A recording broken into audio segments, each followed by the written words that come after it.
টলিউডের বর্তমান সময়ের জনপ্রিয় দম্পতিদের একজন রাজ শুভশ্রী জুটি। কিন্তু এই দুই তারকার বিয়ের আগে নাকি ত্রিকোণ প্রেমের ঘটনা ঘটেছে, যা নিয়ে এখনও চর্চা চলে অন্দরমহলে। ভারতীয় সংবাদ মাধ্যম TV9-এর প্রতিবেদন অনুসারে 2016-17 সালের কাহিনী এটি। টলিপাড়ার প্রথম সারির দুই নায়িকা ও পরিচালকের ত্রিকোণ প্রেমের গল্প। পরিচালক ভালোবাসতেন এক নায়িকাকে, তার বিরুদ্ধে ওঠে প্রতারণার অভিযোগ। এরপর তাদের দুজনের প্রেমের মাঝে ঢুকে পড়েন আর এক নায়িকা। সেই নায়িকার সঙ্গে যখন সম্পর্ক বিয়ের দিকে এগোচ্ছে, তখনই নাকি প্রথম প্রেমিকা আবারও ফিরে আসেন। শুনতে সিনেমার গল্প মনে হলেও অভিনেত্রী মিমি চক্রবর্তী, শুভশ্রী গাঙ্গুলি ও পরিচালক রাজ চক্রবর্তীকে নিয়ে 2024 সালেও সেই গল্প শোনা যায় অনেকের মুখে। প্রতিবেদনে বলা হয়, মিমি চক্রবর্তীর সঙ্গে একসময় তুমুল প্রেমে ছিলেন রাজ চক্রবর্তী।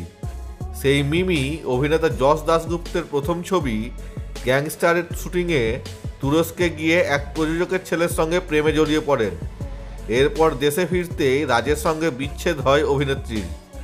এদিকে মিমির সঙ্গে বিচ্ছেদের পরে রাজ শুভশ্রীর সঙ্গে সম্পর্কে জড়ান। বিয়ের কথাও ভাবতে শুরু করেন দুজনে। এমন অবস্থায় আবারও রাজের জীবনে ফিরে আসেন মিমি। বিচ্ছেদ হলেও প্রাক্তনের সঙ্গে সুসম্পর্ক রেখেছিলেন পরিচালক, যেটা মেনে নিতে পারেননি শুভশ্রী। টলিপাড়ার অন্দরমহলের খবর, পুরো ঘটনায় দুই নায়িকায় বেশ কষ্ট পান। রাজের অফিসে গিয়ে মিমির সঙ্গে সম্পর্ক নিয়ে প্রশ্ন তোলেন শুভশ্রী, যেটা শুনেই ক্ষেপে যান নির্মাতা। বিচ্ছেদ হয় দুজনের সেই মুহূর্তেই। এদিকে সম্পর্কের টানাপোড়েনে নাকি ঘুমের ওষুধ খেয়ে ফেলেন মিমি, হাসপাতালে ভর্তি করা হয় তাকে। অন্যদিকে শুভশ্রীও মানতে পারছিলেন না এসব। তিনিও হাইল্যান্ডের পার্কের ফ্ল্যাটে লাইটার থেকে গায়ে আগুন লাগিয়ে আত্মহত্যার চেষ্টা করেন বলে শোনা যায়। যদিও ঘটনাগুলো প্রকাশ্যে আসার পর সব মিথ্যা বলে উড়িয়ে দেন তিনজনেই। এমনকি মিডিয়ার বিরুদ্ধে ক্ষোভ প্রকাশ করেছিলেন রাজ, তবে সত্যটা আড়াল করতে পারেননি তিনি। এত বছর পরেও এখনও টলিপাড়ার অন্দরমহলে আলোচনা হয় মিমি, রাজ ও শুভশ্রীর ত্রিকোণ প্রেমের ঘটনা নিয়ে। এদিকে সেই ত্রিকোণ প্রেম পরিণতি পায়নি এমনও কিন্তু নয়।